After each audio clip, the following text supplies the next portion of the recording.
Hello YouTube. Today I've got another little project going, and this one is for Ed. So a few weeks ago Ed injured himself, and anyone who doesn't watch the channel will know who Ed is the cat that lives here, okay? And really peculiar injuries. We thought he might have been hit by a car or something at first, but it doesn't look like that. So basically he had these big gashes up the insides of his legs around the knees or something like that, that were, they were pretty nasty. They were, a good sort of centimetre long, but kind of opened out as well, completely broke through the skin so you could see the muscle and the bone underneath.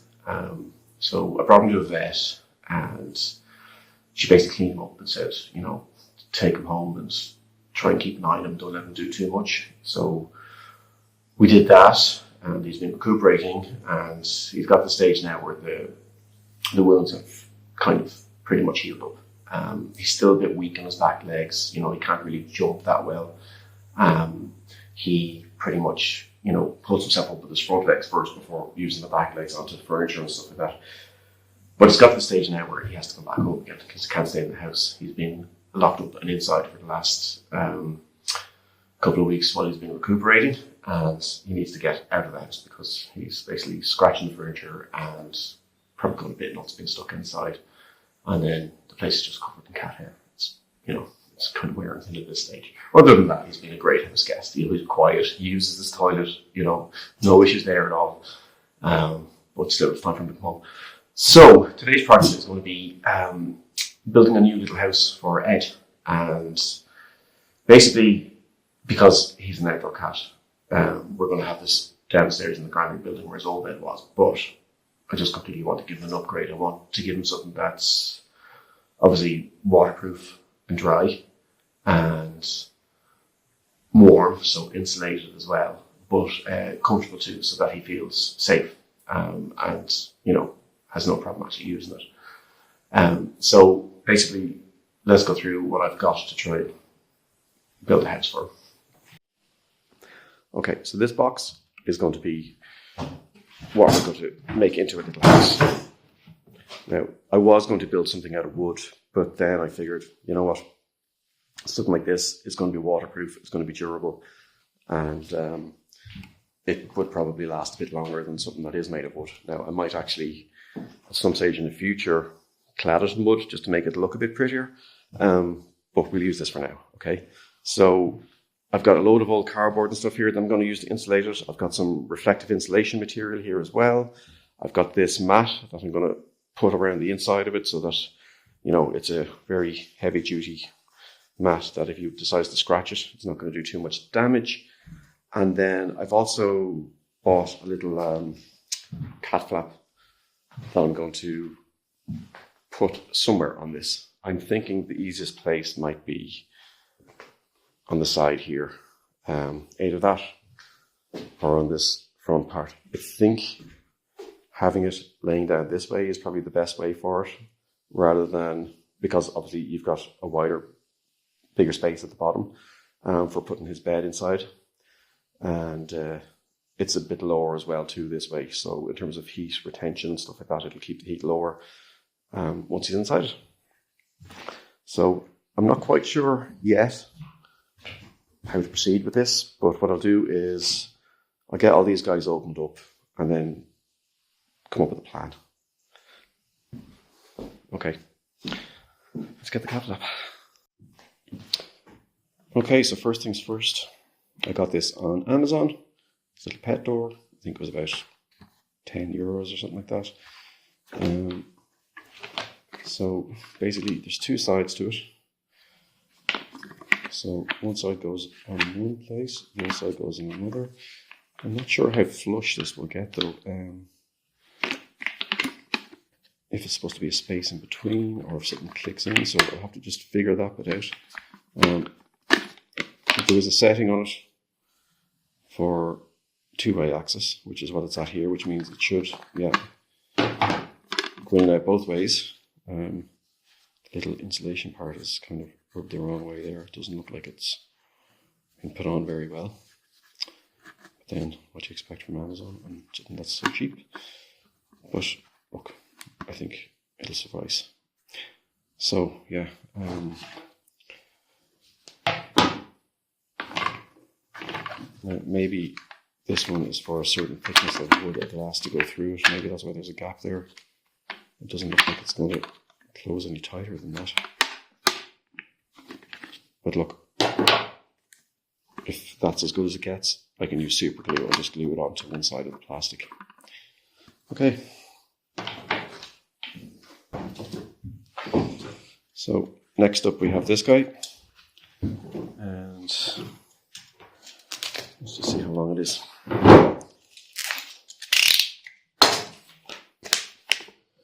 So 90 by 112 centimeters.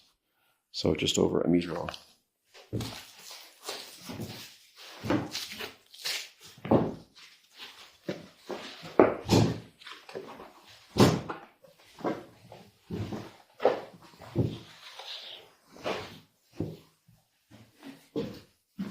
Now, if we come back a bit, that looks like a good amount of material to at least cover 3 sides of the inside of the box. Doesn't have to cover the bottom because the bed will be there. So as long as it covers the top and the sides and maybe the back. Okay, that's good. Then we have 2 of these guys. So these are actually thermal windscreen protectors for cars. Obviously reflect the heat out in the summer, but they will also work as reflectors for reflecting the heat in. So I think there's definitely enough material on the 2 of those to completely cover the inside of it as well as the door. Okay, now I think what we need to do is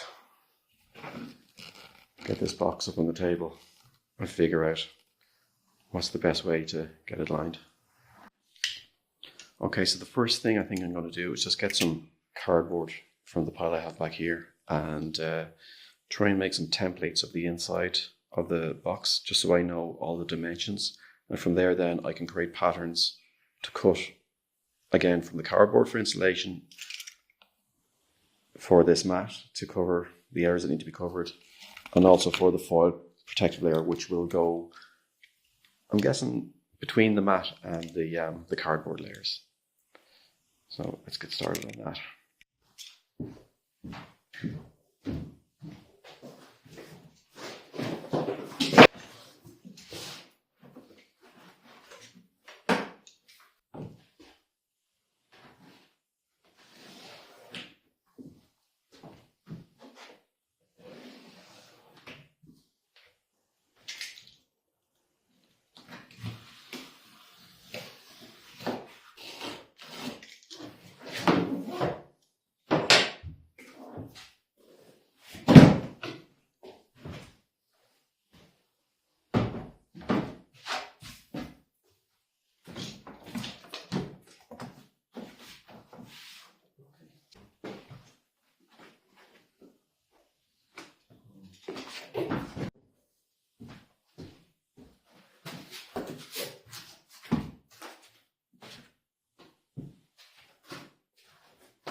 Okay, so this is basically the template for the back and sides. I will have to do one for the bottom as well, and one for the door too. But for now, I just want to get this done. We will cut out the mat to see if we can fit it around it as much as possible. And also, before the mat goes on, get this reflective sheeting on too underneath the mat too, so it becomes super insulated.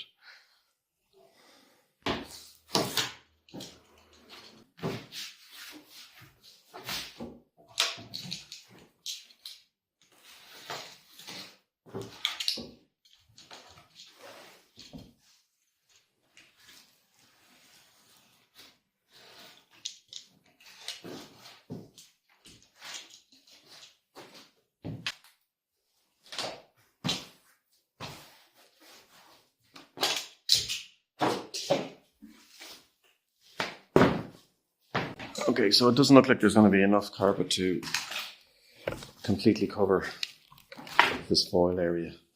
So what I might do is cut the carpet right down the middle and then basically offer it up inside the box and see how it looks from there. I'm guessing it should be okay. Like any edges, I can use the gaffer tape to tape down so that they don't become, torn on these parts. But I think it'll be okay.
Unfortunately, my phone camera died yesterday, so I didn't get all of it, but I've got to the stage now where I've got all the inside and the back of it all insulated and lined. It's very cozy in there. So this is Ed's bed. It will sit in here like this. We have the front cover, which will be like this. And the next job is to put the Catflap here. And after that then, I can insulate the space on the back of this and put it all together. And then hopefully that'll be Ed's new house. Right.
Okay, here's Ed's new house.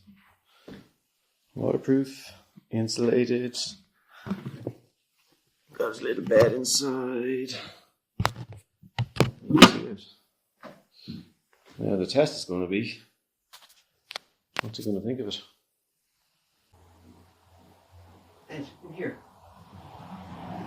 Here. Good boy. Here you go. Nearly.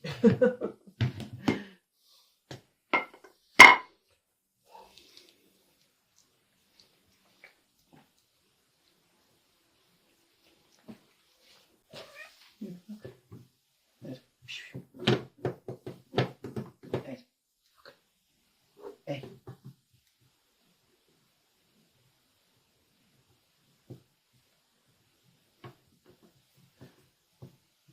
Go on in.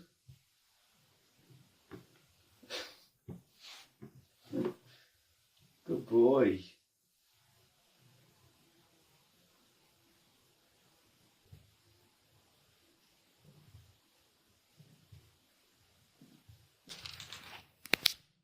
Okay. Come on. Come on in. Come on.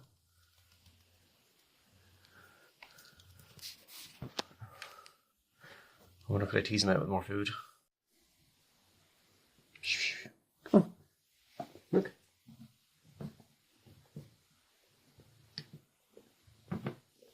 There you go.